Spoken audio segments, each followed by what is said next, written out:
আরও একটা বড় চমক, রাতারাতি আলবার্তো রড্রিগেজকে সই করিয়ে নিল সবুজ মেরুন ম্যানেজমেন্ট। গতকালই আমরা আপনাদের জানিয়েছিলাম আসন্ন মরশুমের জন্য মোহনবাগানের সঙ্গে অনেকটাই কথাবার্তা এগিয়েছে এই সেন্টার ব্যাকে খেলা ফুটবলারের।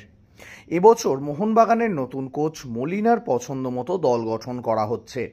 তিনি তার পছন্দের বিদেশি ফুটবলারদের তালিকাও পাঠিয়েছেন, সেখান থেকেই বেছে নেওয়া হচ্ছে সেরা ফুটবলারদের। গত মরশুমে আলবার্তো রড্রিগেজ ইন্দোনেশিয়ার ক্লাব পারসিবে খেলেছিলেন। 2022-23 মরশুমে ইন্দোনেশিয়ার এই ক্লাবের সহকারী কোচ ছিলেন ম্যানুয়েল ক্যাসালেনা।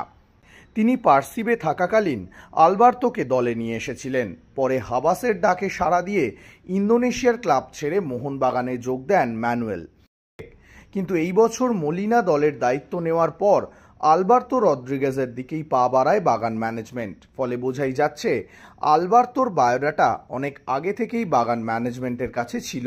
এর আগেও আমরা দেখেছি হাবাসের পছন্দের বিদেশি ফুটবলার ভারতে এসে দাপটের সঙ্গে খেলে গিয়েছেন। এখন দেখার আলবার্তো রড্রিগেজ মোহনবাগানে এসে নিজেকে কতটা মেলে ধরতে পারেন।